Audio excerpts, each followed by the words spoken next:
es que el entorno financiero internacional se ha deteriorado, se espera inminentemente un alza de interés en la tasa de interés en los Estados Unidos y por tanto un ambiente de incertidumbre financiera.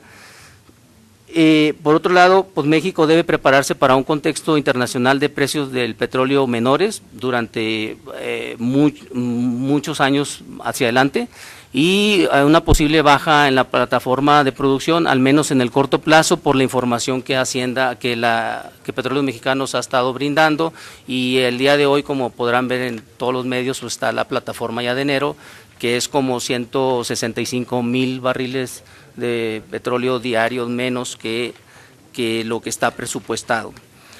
Y por último, pues la situación actual y la de corto plazo que deberán afrontar las finanzas públicas demandan un rediseño del presupuesto federal más eficiente y racional, en virtud de que las opciones de aumento de la deuda pública y de los impuestos, pues probablemente no sean alternativas viables en el mediano plazo. Con esto, pues tiene como contexto una serie de factores externos, como ya aquí se ha expresado, que comprometen los ingresos del país. Entendemos que ante estas restricciones es necesario realizar los ajustes preventivos pertinentes para evitar un mayor impacto en las finanzas públicas. Por ello, el ajuste de 124,300 millones de pesos debe estar orientado a proteger la economía de las familias, de los hogares y sobre todo de los que menos tienen. El ajuste por sí mismo no será suficiente para paliar la situación si no va acompañado de otras medidas, como mejorar los procesos administrativos, optimizar las estructuras y, en su caso, eliminar programas o unidades administrativas del gobierno que presenten duplicidad, privilegiando los proyectos de inversión. Una tarea muy importante de enormes dimensiones en la que las diputadas y los diputados de nuestro grupo parlamentario está dispuesto a participar activamente. Con relación al ajuste al gasto público, ha quedado establecido que las medidas de recorte al gasto son de manera preventiva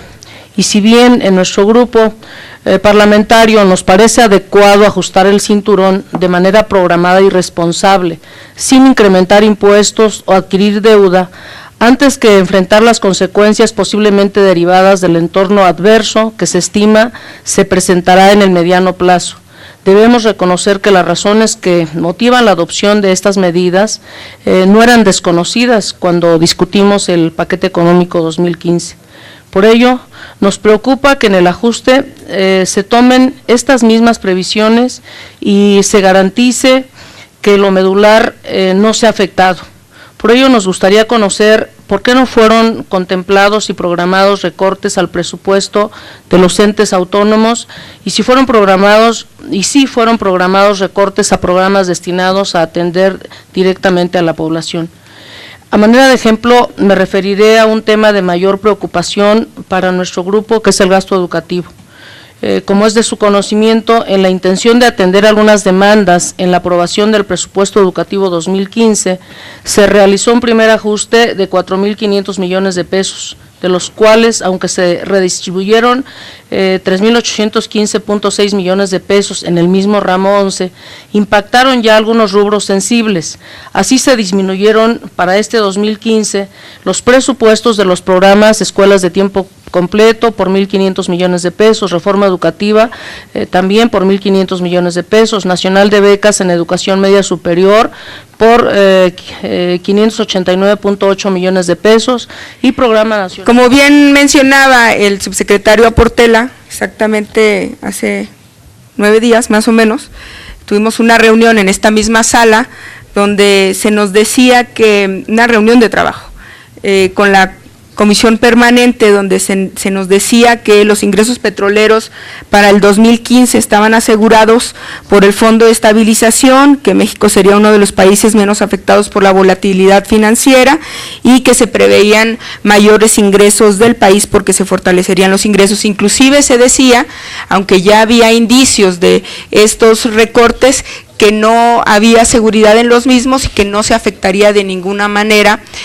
programas que tuvieran que ver directamente con el bienestar de la gente. Más aún, en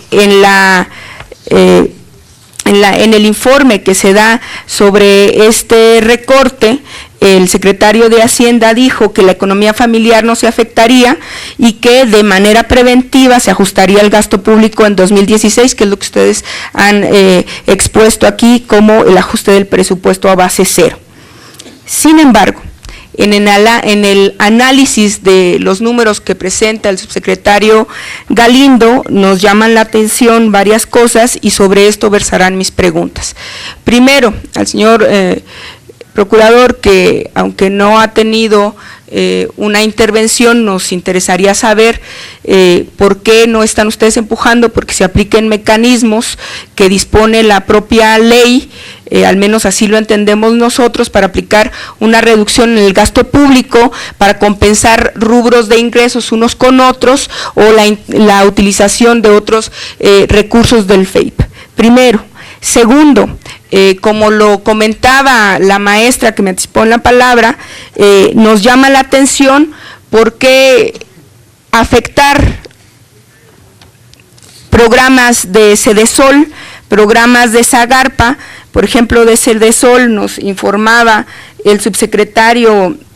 Galindo que se afectarán lo que tenga que ver con las zonas, el desarrollo de zonas prioritarias y la pensión para adultos mayores, pero a la hora de hablar de lo que nosotros podemos conocer como gastos suntuarios, es decir, viáticos, pagos de celulares, etcétera, etcétera, se dice que se racionalizará. Más aún, si hace 9 días se nos decía en reunión de trabajo que los ingresos petroleros estaban ya garantizados y que además, bueno, pues el precio del barril del petróleo estaba cubierto con el Fondo de Estabilización, hoy vemos que habrá ajustes, sobre todo en el tema de infraestructura para Pemex, y mi pregunta es, ¿por qué no recortar el gasto corriente? ¿Por qué no recortar los gastos que no afecten la infraestructura o el bienestar de la gente, como lo dijo el secretario de Hacienda, y cuál es digamos la racionalidad de afectar, por ejemplo, solamente en 23% en el gasto programable, y esto si tomé bien los datos, los servicios personales, y en 39% los gastos de operación e infraestructura, por ejemplo.